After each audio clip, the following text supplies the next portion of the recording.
أعوذ بالله من الشيطان الرجيم بسم الله الرحمن الرحيم إن الحمد لله نحمده ونستعينه ونستغفره ونعوذ بالله من شرور أنفسنا ومن سيئات أعمالنا من يهده الله فلا مضل له ومن يضلله فلا هادي له وأشهد أن لا إله إلا الله وحده لا شريك له وأشهد أن محمدا عبده ورسوله أما بعد رب اشرح لي صدري ويسر لي أمري واحلل عقدة من لساني يفقهوا قولي அல்லாஹ்வின் நல்லடியார்கள் அனைவரின் மீதும் அல்லாஹுவின் சாந்தியும் சமாதானமும் என்றென்றும் எப்போதும் நிலவட்டுமாக.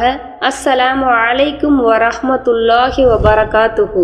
அல்ஹம்துலில்லாஹ். நபிகள் நாயகம் ஸல்லல்லாஹு அலைஹி வஸல்லம் அவர்களுடைய வாழ்க்கை வரலாற்றுல நம்ம முதல்ல இப்ப என்ன பார்க்க போறோம்னா, அவங்க எந்த மாதிரியான சமுதாயத்துல இருந்தாங்க, அவங்க கூட வாழ்ந்த மக்கள் எப்படியாப்பட்டவங்க, எந்த ஒரு சூழ்நிலையில அவங்க இந்த ஏகத்துவத்தை எடுத்து வைத்தாங்க அப்படிங்கறத நம்ம பார்க்க போறோம். ஏன் இதை நம்ம பார்க்கணும்னா, நம்ம என்ன நினைச்சுக்கிட்டு இருப்போம்னா, ஒரு நபி அவங்களுடைய இறை கொள்கையை கொண்டு வந்து கொடுத்த உடனே அதை ஏத்துக்க கூடிய மக்கள் ரொம்ப எல்லா விஷயங்களும் தெரிஞ்சவங்களாகவும் இல்ல அதை ஏத்துக்க கூடியவங்களா இருந்திருப்பாங்க. அதனாலதான் இன்னைக்கு நபிகள் நாயகம் ஸல்லல்லாஹு அலைஹி வஸல்லம் அவங்களுடைய தாக்கம் அந்த அளவுக்கு இருக்குது.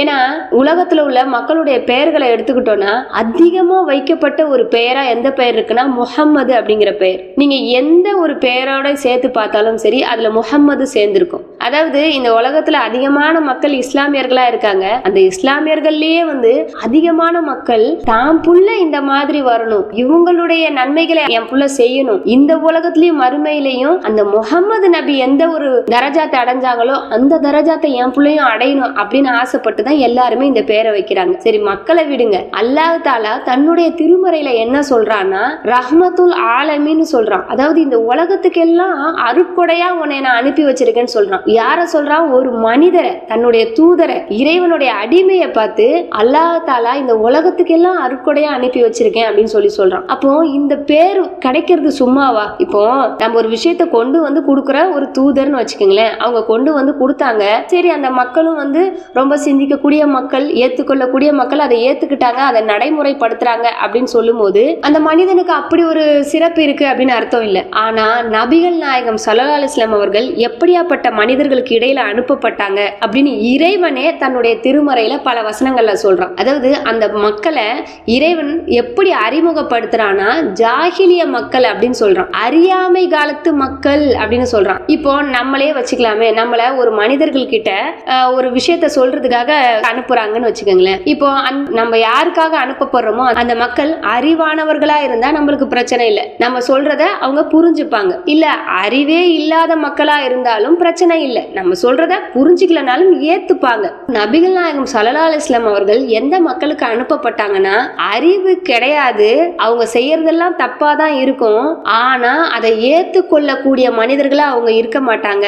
தன்னை உயர்வா நினைக்கக்கூடிய மக்களாகவும் மற்றவர்களை குறைவா நினைக்கக்கூடிய மக்களாகவும் உங்களுடைய அந்த தவறான கொள்கையில ரொம்ப பிடிப்பான ஒரு மக்களாகவும் தான் அந்த மக்கள் இருந்தாங்க. இந்த மக்களுக்கு நடுவுலயா நபிகள் நாயகம் ஸல்லல்லாஹு அலைஹி வஸல்லம் அவர்கள் அவர்களுடைய போதனைகளையும் கொள்கைகளையும் எடுத்து வைத்து இந்த உலகத்துல அவங்க வெற்றி பெற்றாங்க.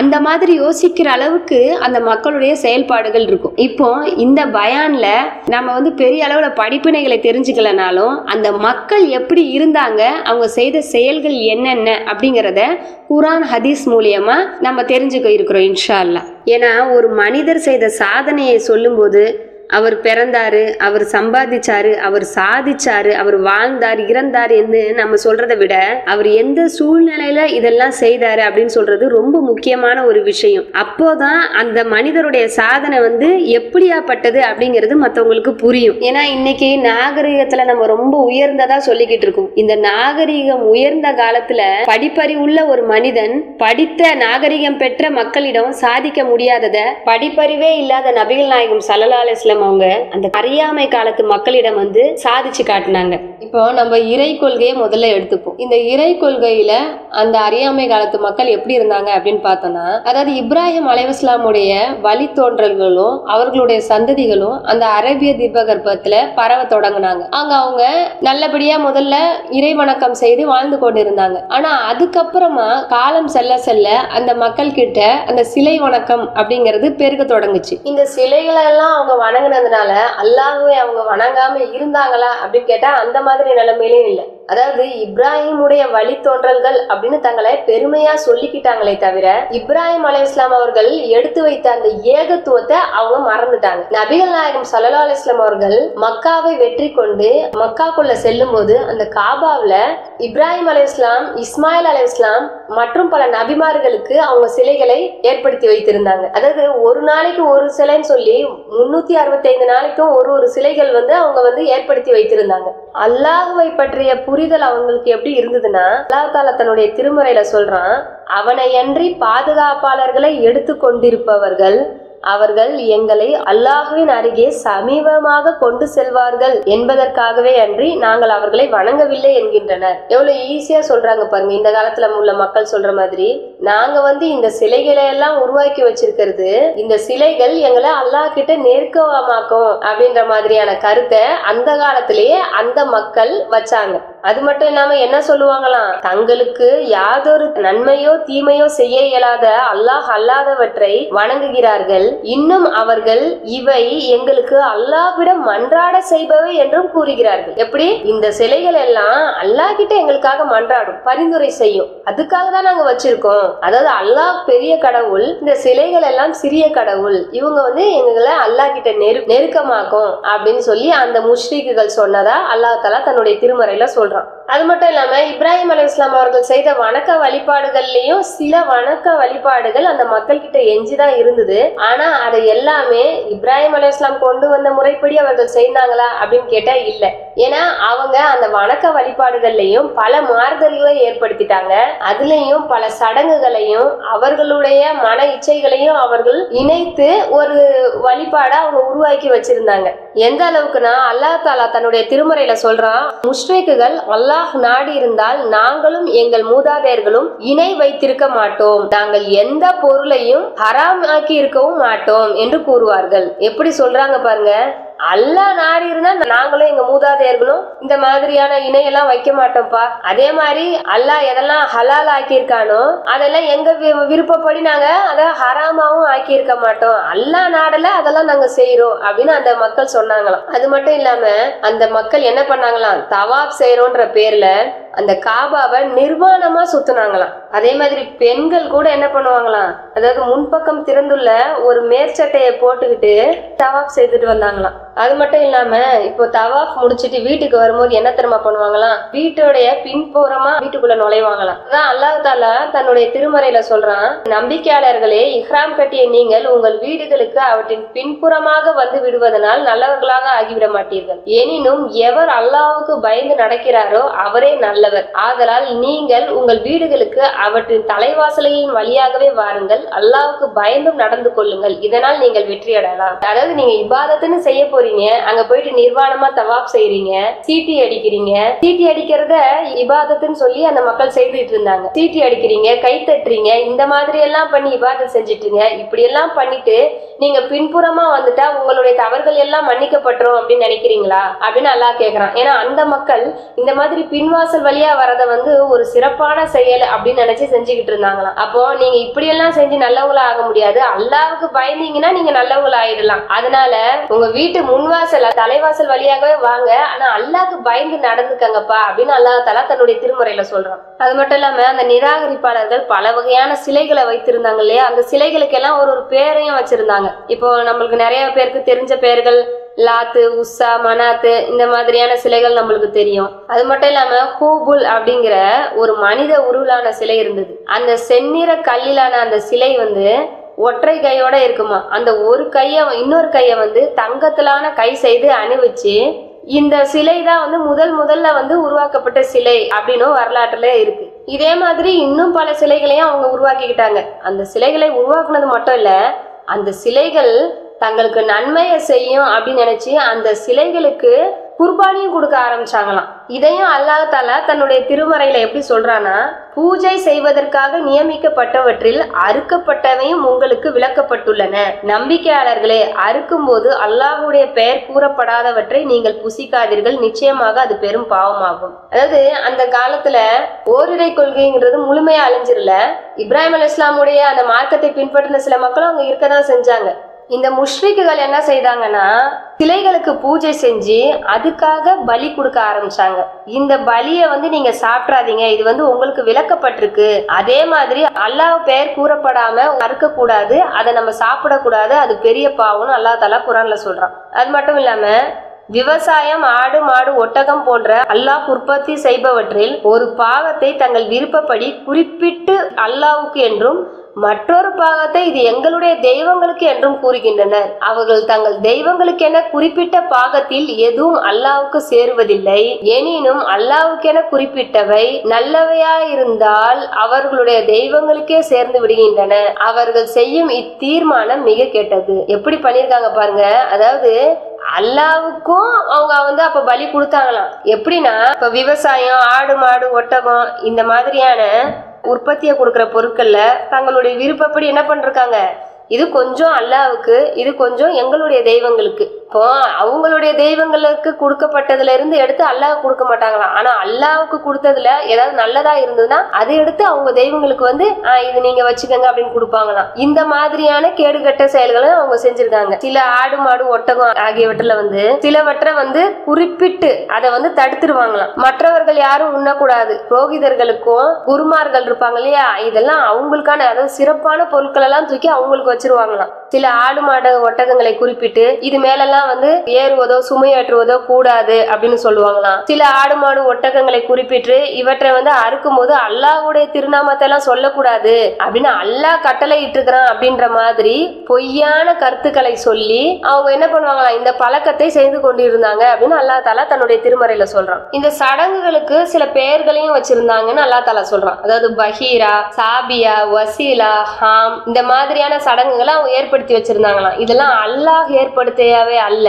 எனினும் நிராகரிப்பவர்கள் அல்லாஹ்வின் மீது பொய்யான கற்பனை செய்து கூறுகின்றனர். அவர்களில் பலர் விளங்காதவர்களாகவே இருக்கின்றனர். அதாவது அல்லாஹ் தஆலா என்ன சொல்றான்னா, இந்த மாதிரியான பழக்கத்தெல்லாம் அவங்களே ஏற்படுத்திக்கிட்டாங்களாம். இப்ப இந்த பஹீரா, சாபியா, வசீலா, ஹாம் அப்படிங்கிறது என்னன்னா, சில பிராணிகளை இவங்க இந்த சிலைகளுக்காக நேர்ச்சை செஞ்சு விட்டுருவாங்களாம். ஆனா அதோடைய பாலை கறக்க கூடாதாம். அந்த பால் கட்டி போய் அந்த பிராணி கஷ்டப்படணும். இப்போ நம்ம புள்ள பெத்த தாய்மார்களுக்கு தெரியும், பால் சுரக்கும் போது அதை குழந்தைகளுக்கு கொடுக்காம அந்த தாய் அதை கண்ட்ரோல் பண்ணி வைக்கும் போது அந்த தாய் உடம்பு எவ்வளவு வேதனைப்படும், எவ்வளவு பெரிய ஒரு கஷ்டங்களுக்கு அந்த தாய் உள்ளாகுவா. அந்த மாதிரியான ஒரு கஷ்டத்தை அந்த கால்நடைகளுக்கு அவங்க கொடுப்பாங்களாம். இதுதான் அவங்களுடைய நேர்ச்சையம். இந்த கஷ்டத்தை பார்த்து அவங்களுடைய தெய்வங்கள் நம்ம மேல திருப்தி அடைஞ்சிருச்சு அப்படின்ற ஒரு எண்ணத்தை அந்த மக்கள் கொண்டுருவாங்களாம். அடுத்து சாபியாங்கிறது என்னன்னா, இந்த சிலைகளுக்காக சில பிராணிகளை அவங்க நேர்ச்சி செய்து விடுவாங்களாம். அதன் மேல அவங்க சுமையை ஏற்ற மாட்டாங்களாம் அப்படிங்கிறது அந்த சாபியா அப்படிங்கிறது. அடுத்து வசீலாங்கிறது என்னன்னா, தொடர்ந்து 2 பெண் குட்டிகள் என்ற ஒட்டகங்களை தங்களின் சிலைகளுக்காக நேர்ந்து விடுவார்கள். இந்த ஒட்டகங்கள் வசீலா எனப்படும். ஒரு ஒட்டகம் 2 பெண் குட்டியை போட்டுருச்சுன்னா அந்த ஒட்டகத்தையும் தங்களுடைய சிலைகளுக்காக நேர்ந்து விட்டுருவாங்களாம். அடுத்து என்னன்னா ஹாம், 10 பெண் ஒட்டகங்களுடன் உறவு கொண்ட ஆண் ஒட்டகையை சிலைகளுக்காக நேர்ந்து விடுவார்கள். 10 பெண் ஒட்டகங்களோட ஒரு ஆண் ஒட்டகம் உறவு கொண்டுருச்சுன்னா அதை நேர்ந்து விடுவாங்களாம். அதாவது அந்த ஒட்டகம் யாரு கூட எத்தனை முறை உறவு கொள்ளுது அப்படின்றதே இந்த சிலைகளுக்கு நேர்ந்து விடுறதுக்காக அந்த ஒட்டகங்கள் மேல அந்த அளவுக்கு கவனமா இருப்பாங்க அப்படிங்கிறது தெரியுது. இப்ப எவ்வளவு ஒரு மூடத்தனமாவும் ஒரு காட்டுமிராண்டித்தனமாவும் அவங்க இருந்திருக்காங்க அப்படின்னு நம்ம பார்க்கலாம். அது மட்டும் இல்லாம அவங்க என்ன பண்ணாங்களாம், அதாவது ஆண்களை எவ்வளவு சிறப்பா அவங்க நினைச்சிருக்காங்க பாருங்க. ஒரு கால்நடைகளோட வயிற்றுல இருக்க அந்த குட்டிகள் ஆண்களுக்கு மட்டுமே சொந்தம். அவை எங்கள் பெண்களுக்கு தடுக்கப்பட்டுள்ளன. அவை செத்து பிறந்தால் அவற்றில் அவர்களுக்கும் பங்கு உண்டு என்று கூறுகிறார்கள். அந்த காலத்துல பெண்களை எந்த மாதிரி அவங்க நினைச்சிருக்காங்க அப்படிங்கறத நம்ம இதுல இருந்து புரிஞ்சுக்கலாம். வயிற்றுல ஒரு குட்டி இருக்குதுன்னா ஒரு ஒட்டகத்துக்கு அதை சாப்பிடுறதோ அதை பயன்படுத்துற உரிமையோ அது ஆண்களுக்கு மட்டுமே சொந்தமானது. அந்த குட்டி செத்து பறந்துருச்சுன்னா அதை அந்த ஊர்ல வாழ்ற பெண்கள் சாப்பிடலாம், அதை பயன்படுத்திக்கலாம் அப்படிங்கிற ஒரு வழக்கத்துல அந்த மக்கள் இருந்தாங்களாம். இப்ப பழக்க வழக்கங்கள்னு பார்த்தோம்னா அந்த அறியாமை காலத்து மக்கள் கிட்ட என்னென்ன பழக்க வழக்கம் இருந்ததுன்னா, நபி ஸல்லல்லாஹு அலைஹி வஸல்லம் அவர்கள் என்ன சொன்னாங்களாம், என் சமுதாயத்தினிடையே இருக்கின்ற 4 பழக்க வழக்கங்கள் அறியாமை காலத்திலேயே இருந்தவையாகும். பெரும்பான்மையானவர்கள் அதை கைவிட மாட்டார்கள். அவை குலப்பெருமை பாராட்டுவது, அடுத்தவரின் பாரம்பரியத்தை குறை கூறுவது, கிரகணங்களால் மழை பொழியும் என்று எதிர்பார்ப்பது மற்றும் ஒப்பாரி வைத்தல். இந்த மாதிரியான பழக்கங்கள் இன்றளவும் மக்கள் கிட்ட இருக்குது. இதை நிறைய மக்கள் கைவிட மாட்டாங்க அப்படின்னு நபிகள் நாயகம் ஸல்லல்லாஹு அலைஹி வஸல்லம் அவங்க சொல்றாங்க. இந்த விஷயங்கள் எல்லாம் இன்னும் மக்கள் செய்துட்டு தானே இருக்காங்க இல்லையா? நட்சத்திரங்கள் மூலியமா ஜோசியம் பாக்குறது, தன்னுடைய பாரம்பரியத்தை பெருமையா நினைக்கிறது, மத்தவங்களுடைய பாரம்பரியத்தை குறை சொல்லி தங்களுடைய குலப்பெருமையை அதிகமா சொல்லிக்கிட்டு இருக்கிறது, ஒப்பாரி வைக்கிறது, இந்த மாதிரியான பழக்கங்கள். அடுத்து மூட நம்பிக்கைகள்லயும் ரொம்ப ஸ்ட்ராங்கா அந்த மக்கள் இருந்திருக்காங்க. என்னன்னா இப்போ அம்புகள் எரியறது மூலியமா தங்களுடைய முடிவுகளை அவங்க தெய்வங்கள்னு நினைச்ச அந்த சிலைகள் கிட்ட இருந்து அவங்க பெறதா அவங்க நினைச்சாங்க. 3 வகையான அம்புகள் அவங்க எரிவாங்களாம்.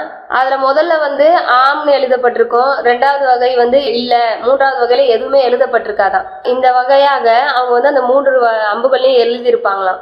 அந்த 3 அம்புகளையும் எழுதிட்டு என்ன பண்ணுவாங்களாம், திருமணம் இல்ல பயணம் இந்த மாதிரியான விஷயங்களுக்கு முடிவு எடுக்கணும்னா அந்த ஆம்னு உள்ள அம்பை எறிவாங்களாம். அந்த ஆம்னு உள்ள அம்பை எடுத்துட்டாங்கன்னா தங்களுடைய காரியங்களை செய்வாங்களாம். இல்லன்ற அம்பு வந்ததுன்னா தங்களுடைய காரியங்களை அடுத்து தள்ளி போட்டு வச்சிருவாங்களாம். இல்ல 3வதா எதுவுமே எழுதாத அந்த அம்பு வந்துச்சுன்னா முதல் 2ல எது வருதோ அந்த ஒரு முடிவு கிடைக்கிற வரைக்கும் அந்த 2 அம்புல இருந்து தேர்ந்தெடுத்துக்கிட்டே இருப்பாங்க. அந்த மாதிரி அந்த மக்கள் இருந்தாங்களாம்.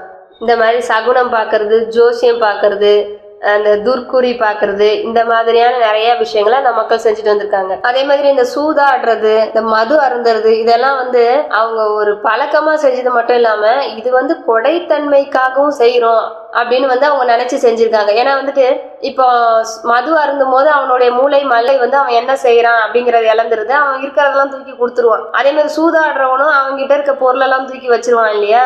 இந்த மாதிரி விஷயத்த அவங்க எப்படி நினைச்சு செஞ்சாங்களாம், இது நாங்க ஒரு நல்லது செய்யறோம், இது எங்க கொடைத்தன்மையின் வெளிப்பாடா இருக்கு அப்படின்னு அந்த மக்கள் நினைச்சாங்களாம். அதான் அல்லாஹ் தஆலா குர்ஆன்ல என்ன சொல்றான், நபியே மதுவை பற்றியும் சூதாட்டத்தை பற்றியும் உங்களிடம் கேட்கின்றனர், அதற்கு நீங்கள் கூறுங்கள், அவ்விரண்டிலும் பெரும் பாவங்களும் இருக்கின்றன, மனிதர்களுக்கு சில பயன்களும் இருக்கின்றன, ஆனால் அவற்றில் உள்ள பாவம் அவற்றின் பயனை விட மிக பெரியது.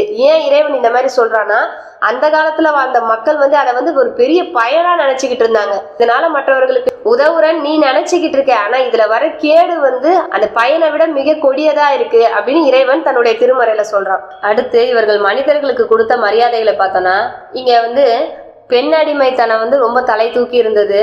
இந்த பெண்கள்ன்றவங்க பிறக்கிறதே ஒரு கெட்ட சகுனமா அவங்க நினைச்சாங்க.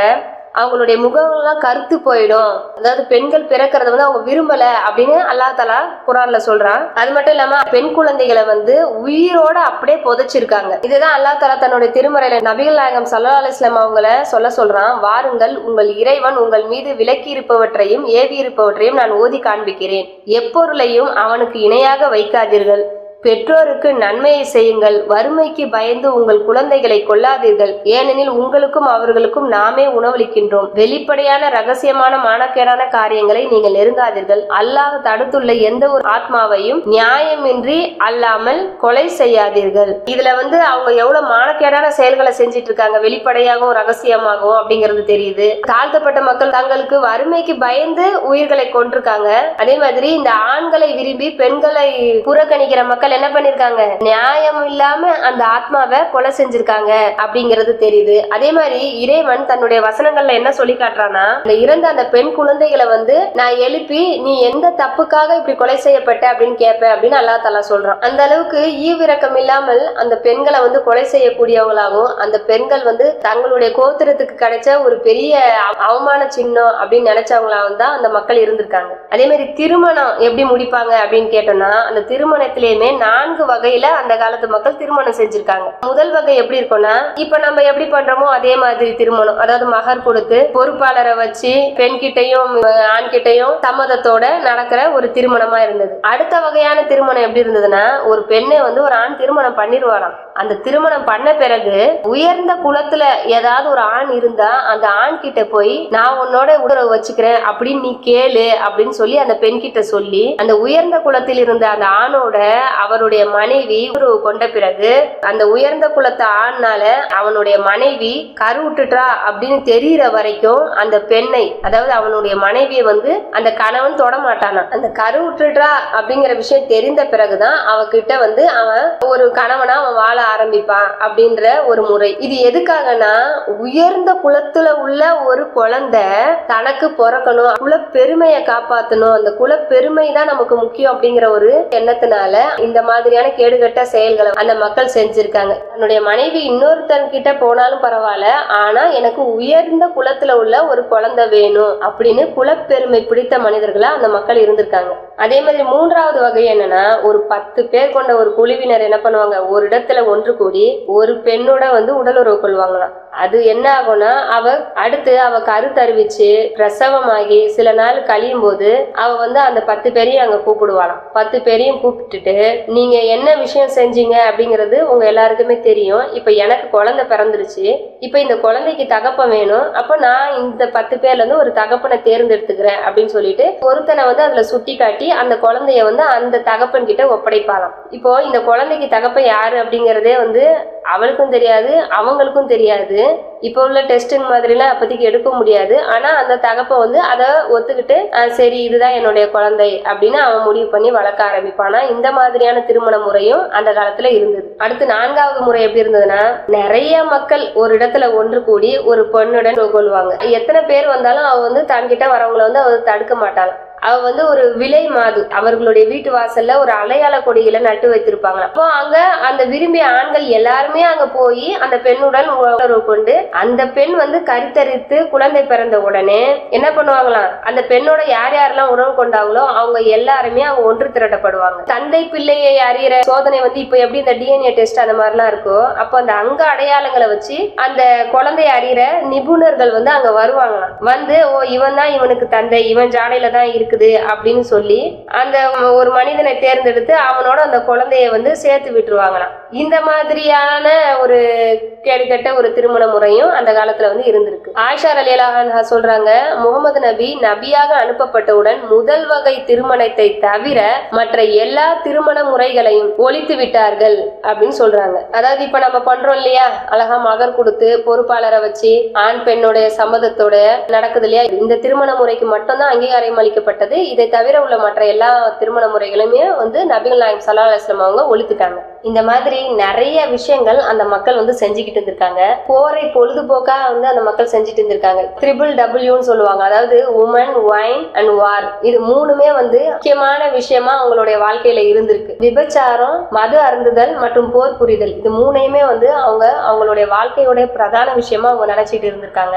இந்த மாதிரி மக்களை தான் நபிகள் நாயகம் ஸல்லல்லாஹு அலைஹி வஸல்லம் அவங்க விஞ்ஞானத்திலையும் வாணிபத்திலையும் அறிவியலிலும் கணிதத்திலையும் பல கண்டுபிடிப்புகளை கண்டுபிடிக்கக்கூடிய அறிவான மக்களாகவும், இணை வைத்து பல அநியாயங்களை செய்து கொண்டிருந்த, மேலும் பெண்களை அடக்கி ஆள நினைத்த, கலாச்சாரமே இல்லாம பல விஷயங்கள்ல எப்படி வேணா தங்களுடைய மன இச்சைப்படி இருக்கலாம் அப்படின்னு நினைச்ச மாதிரி இருந்த மக்களை நீதியிலையும் நேர்மையிலையும் இந்த மார்க்கத்தை அதனுடைய வடிவத்துல பின்பற்றதுலயும் உறுதியாக்கி ஏகத்துவத்தை இந்த உலகுக்கெல்லாம் எடுத்துட்டு போற அளவுக்கு ஒரு உத்தம சீலர்களா நபிகள் நாயகம் ஸல்லல்லாஹு அலைஹி வஸல்லம் அவர்கள் உருவாக்குறாங்க. இததான் அல்லாஹ் தஆலா தன்னுடைய திருமறையில என்ன சொல்றான், எவர்கள் எழுத படிக்க தெரியாத நபியாகிய தம் தூதரை பின்பற்றுகிறார்களோ அவர்கள் தங்களிடம் உள்ள தௌராத்திலும் இஞ்சிலும் இவரை பற்றி எழுதப்பட்டிருப்பதை காண்பார்கள். அவர் அவர்களின் நன்மையான காரியங்கள் செய்யுமாறு ஏவுவார், பாவமான காரியங்களில் இருந்தும் விலக்குவார், தூய்மையான ஆகாரங்களையே அவர்களுக்கு ஆகுமாக்குவார், கெட்டவற்றை அவர்களுக்கு தடுத்து விடுவார், அவர்களுடைய வலுவான சுமைகளையும் அவர்கள் மீது இருந்த விலங்குகளையும் இறக்கி விடுவார். எனவே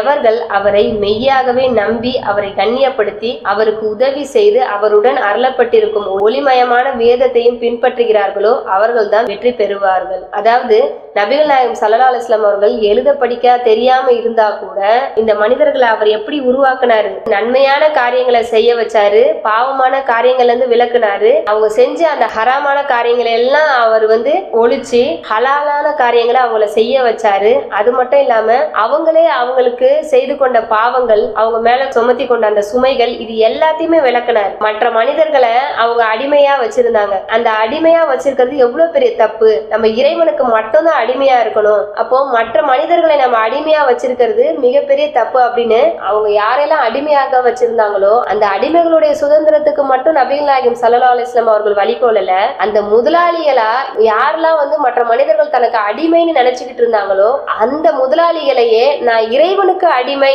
எந்த மனிதரும் எனக்கு அடிமை கிடையாது அப்படிங்கிற நினைப்ப அந்த மனிதர்களுடைய மனதில விதைத்தவர் தான் நபிகள் நாயகம் ஸல்லல்லாஹு அலைஹி வஸல்லம் அவங்க. அப்ப எவர் மெய்யாகவே இந்த நபியை நம்பி அவரை கண்ணியப்படுத்தி அவருக்கு உதவி செய்து அவருடன் அருளப்பட்டிருக்கும் ஒளிமயமான வேதத்தையும் பின்பற்றுகிறார்களோ அவர்கள் தான் வெற்றி பெறுவார்கள். இப்படி அல்லாஹ் சொல்ற சிறப்புகளையும் பெற்ற மனிதர்களா அந்த மக்கள் விளங்குனாங்க. அல்ஹம்துலில்லாஹ். இப்ப இதை நம்ம ஒரு சுருக்கமா தெரிஞ்சுக்கிட்டோம்.